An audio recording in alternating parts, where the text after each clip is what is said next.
Oke. Masih banyak masalah-masalah ini ternyata. Oh ya, ini dilema karakteristik manusia. Intinya gini. Jadi, setiap kali kita berinvestasi, most important itu pasti kita harus plan. Kedua, tapi yang paling penting adalah kita harus disiplin sama diri kita sendiri. Apa itu artinya disiplin? Itu tadi cut loss. Cut loss adalah harus bagian dari disiplin kita. Karena kalau kita tidak disiplin, cut loss selesai. Kalau marketnya tiba-tiba dropnya panjang, banyak, pernahkah drop 90% baru naik nanti 5 tahun lagi. Ya, once marketnya sudah drop, kita belum pernah cut loss, kita pusing, nggak akan bisa masuk lagi. Karena mungkin duit sudah habis. Mau ditambah duitnya lagi dengan ngutang, apalagi itu resikonya besar sekali, nggak mungkin. Ya, decision nggak akan bisa dimak. Nah, gimana caranya kita mau stop loss? Always when kita mau masuk investment, kita kan plan, kita harus juga plan, kita punya risk and reward. Artinya di mana kita mau take profit, di mana kita juga mau cut loss. As a trader, biasanya 1:2. Artinya kalau kita punya profit 2, kita mau cut loss 1. Profit 100%, kita mau cut loss paling 50%, jangan lebih. Ya, jangan dibalik. Marketnya udah turun lebih banyak, baru kita cut loss, pas. Atau even worse, even worse ini hampir bisa saya bilang 90%. Kenapa? Karena itu karakteristik manusia. Ya, kita lebih cepat pengen take profit. Kadang cuman FOMO aja, kadang cuman pengen cepet cuan. Ya, tapi waktu marketnya drop, kita bertendensi menunggu, nanti suatu saat balik lagi kok. Betul. Mungkin pertama balik, iya. Tapi kalau di kondisi ekonomi apapun yang kondisi luar itu tidak mendukung dan marketnya jatuh dan jatuh lagi dan jatuh lagi, bertahun-tahun, udah nunggu 5 tahun, marketnya balik lagi akhirnya ke level yang kita masuk, untung sedikit kita take profit. Itu banyak yang kejadian begitu. Ya, jadi makanya kita harus disiplin. Jangan takut kita cut loss, jangan takut kita rugi, tapi harus cepat. Makanya how to overcome FOMO, kita harus bring up our knowledge. Gimana caranya?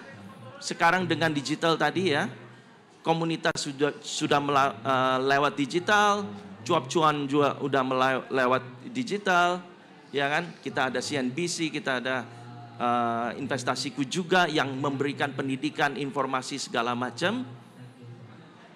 Pick up your information. Artinya fundamental di dalam knowledge kita mengenai keadaan pasar, mengenai produk harus kita tingkatkan, ya, supaya kita nggak ikut-ikutan. Karena teman kita bisa jadi benar karena timingnya dia tepat seperti tadi. Tahun lalu dia bikin duit, tahun sekarang bisa berbeda.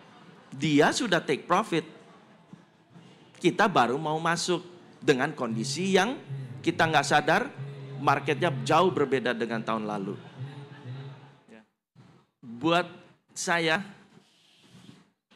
investasi itu anytime.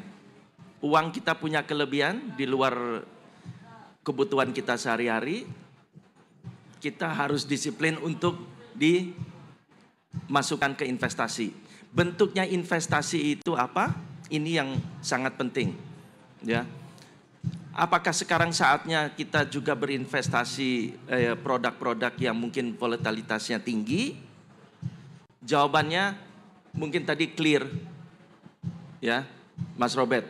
Apakah ini saatnya juga untuk masuk di cash? Cash itu juga termasuk investasi, ya. Emang bunga di Indonesia itu sudah the lowest ever. Jadi kita masukin bunga di bank-bank umum, semuanya yang konven, Itu bunganya udah kecil sekali. Ya.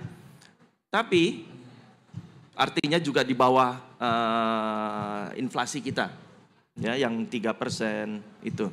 Tapi taruh di digital bank masih jauh di atas. Ya kan, masih 6%. So that's investment. Ya. Sekarang tinggal portfolio kita mau kita mainkan berapa banyak. Ya.